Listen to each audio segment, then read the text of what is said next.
You're listening to the Bare Metal Cyber Prepcast, created to help you succeed in your Security Plus certification journey. Learn more at baremetalcyber.com, where additional prepcasts, books, and training materials await. Let's get started.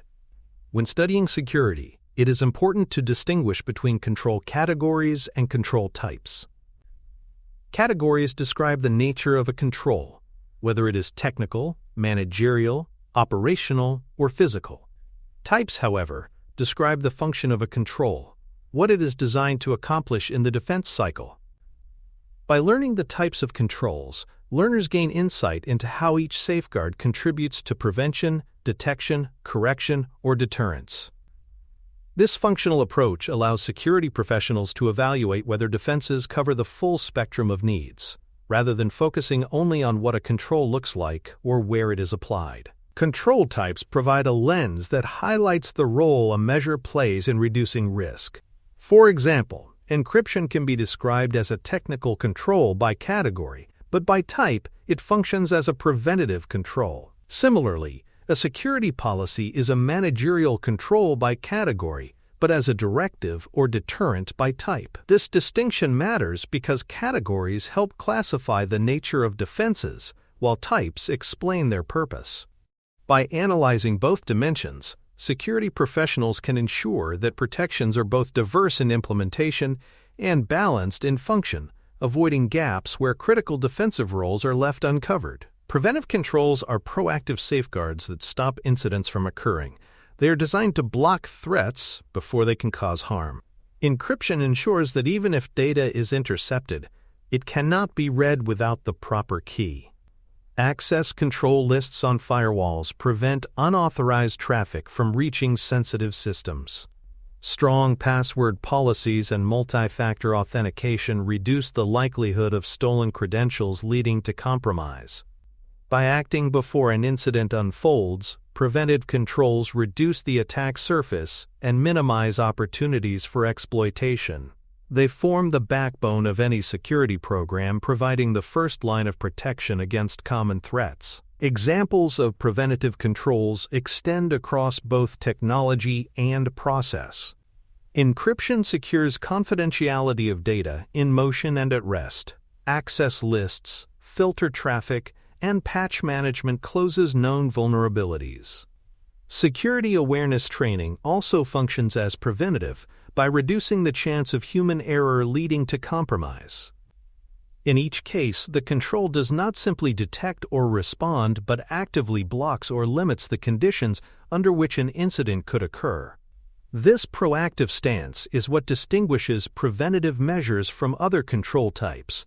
They seek to make attacks either impossible or significantly harder from the outset. The value of preventive controls lies in their ability to reduce the chance of incidents, thereby lowering the burden on detection and response systems. When properly applied, they stop many common attacks before they begin, such as preventing a phishing email from reaching an inbox or blocking malicious traffic at a firewall. While no preventive measure is perfect, their collective effect dramatically reduces exposure. Organizations that invest in prevention often see fewer incidents escalate, saving time, money, and reputational damage. For learners, understanding prevention means seeing security as an exercise in reducing opportunities rather than reacting endlessly to crises. Deterrent controls, by contrast, do not block actions directly, but instead discourage them. Their role is to influence behavior, often by signaling that protective measures are present and that consequences will follow malicious actions. Warning banners on login pages, for example, remind users that activity is monitored and that unauthorized access attempts are punishable. Surveillance cameras deter intruders simply by being visible, even before they capture any evidence. Deterrent controls harness psychology. They make an attacker think twice, raising doubt about whether an action is worth the risk. They shape perception rather than blocking activity outright. Examples of deterrent controls highlight this psychological effect. Security warning banners, visible security guards, well-marked fences, and prominently placed cameras all discourage malicious attempts. Even something as simple as a locked door with an alarm sticker can make an attacker move on to an easier target. Deterrence is especially powerful against opportunistic threats, where attackers choose the path of least resistance. By making your environment appear monitored and difficult to penetrate, you increase the cost and reduce the appeal of an attack. Deterrents often work invisibly, stopping incidents not by force, but by persuasion. The influence of deterrence rests on altering attacker perception. An adversary weighing potential targets is more likely to choose the one that appears easiest, quickest, and least risky. If a facility is well lit, monitored by cameras, and clearly posts legal consequences, attackers may decide that the odds of success are too low. Even insider threats may be discouraged if they know systems are logging every action. Deterrence raises the psychological cost of an attack without requiring a direct confrontation. Learners should appreciate that while deterrence may seem passive, its impact on decision-making can be powerful and cost-effective. When comparing preventative and deterrent controls, the distinction becomes clear. Preventative controls physically or logically block actions, while deterrent controls influence choices without direct enforcement. Encryption prevents data theft from being useful, but a warning banner simply discourages someone from trying in the first place. Preventive measures reduce risk by restricting opportunity, while deterrents reduce risk by shaping attacker intent.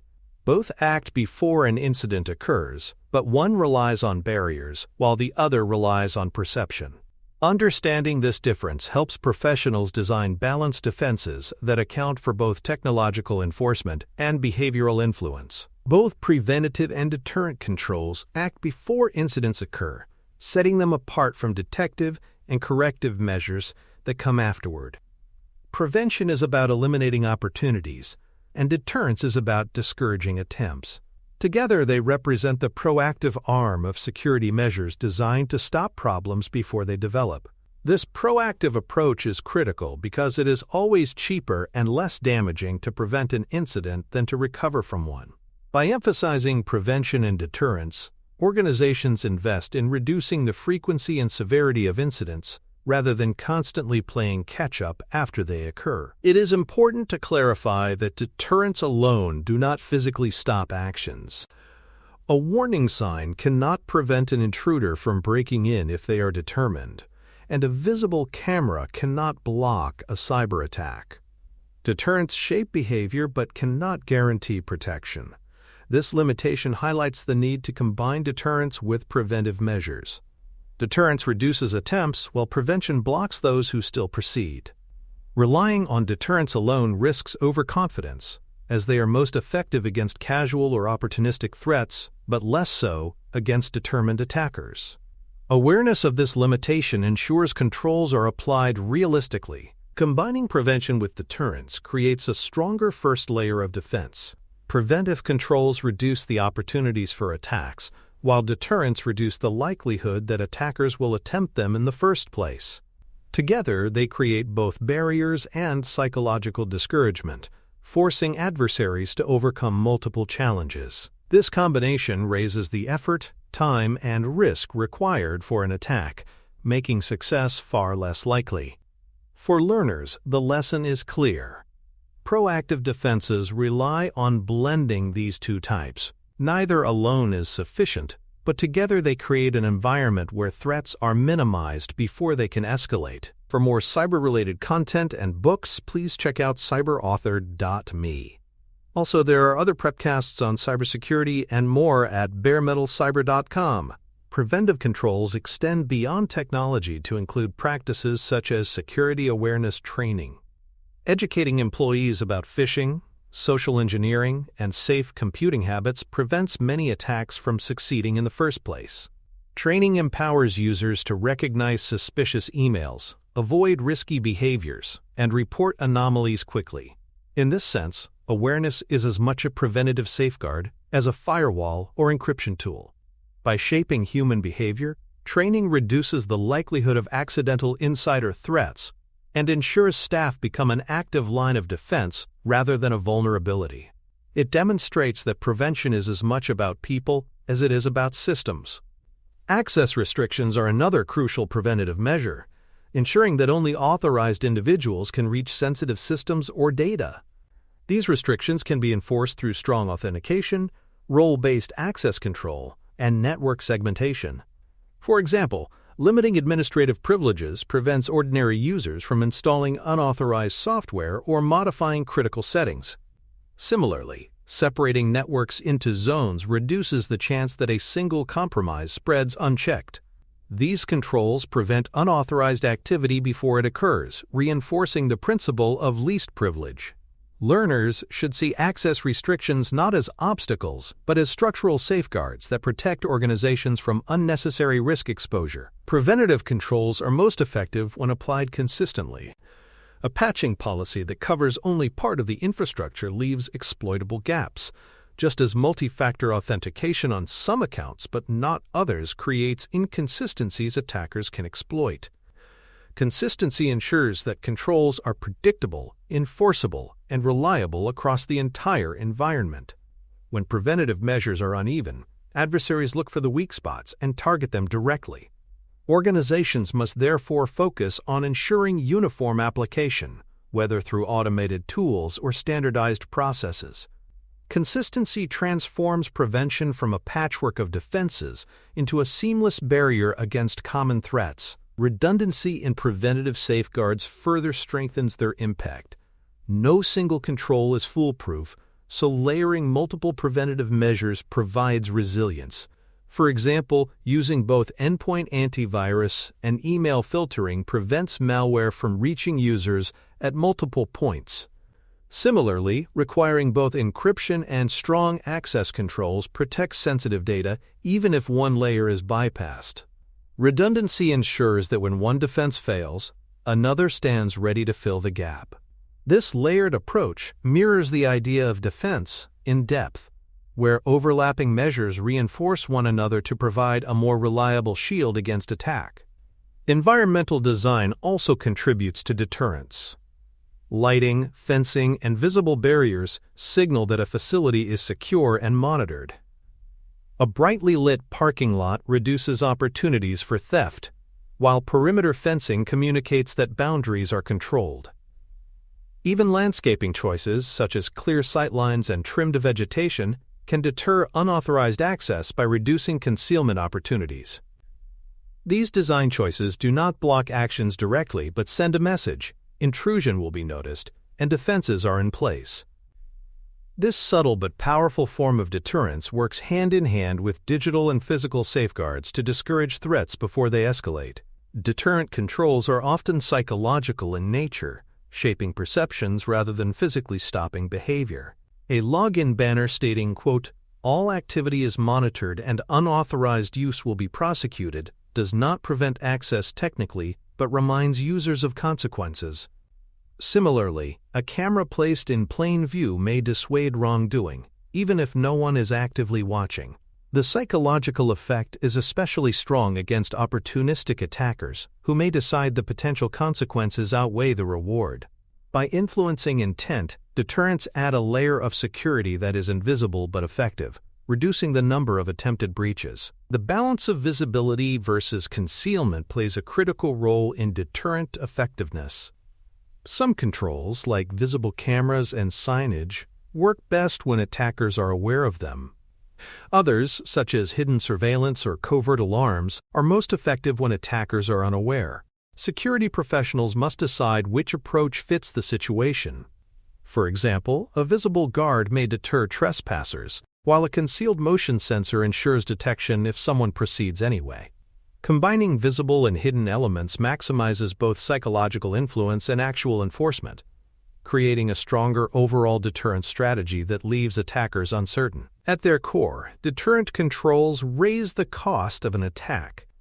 They do not eliminate the possibility of malicious action, but they make it more time-consuming, risky, or psychologically unappealing.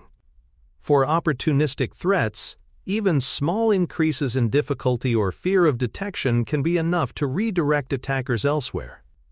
For determined adversaries, deterrents at least slow progress and increase the likelihood of detection. This economic principle, that raising cost reduces likelihood, makes deterrence a valuable complement to more direct forms of defense.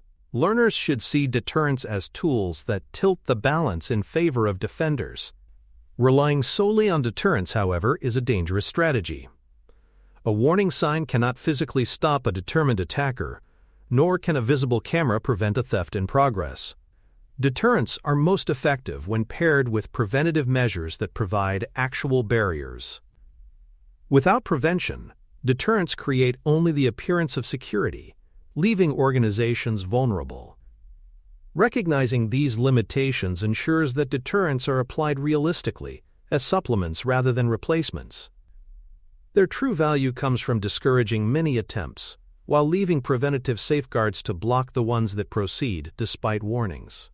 In conclusion, preventative and deterrent controls serve as proactive defenses, working to stop incidents before they happen or discourage attempts altogether. Prevention reduces opportunities by blocking actions, while deterrence shapes intent by raising perceived risk. Neither alone is sufficient, but together they establish a strong foundation that lowers the frequency and severity of attacks. Recognizing their complementary roles ensures that organizations design defenses that address both behavior and technology. For learners, mastering these control types provides insight into the proactive side of cybersecurity, where the best defense is built before an incident ever occurs. Thanks for tuning in to the Bare Metal Cyber Prepcast, your trusted source for cybersecurity news and insights. Remember to subscribe at baremetalcyber.com so you never miss an update. And visit cyberauthor.me for best-selling cybersecurity books that equip you with expert knowledge. Until next time, stay secure and stay vigilant.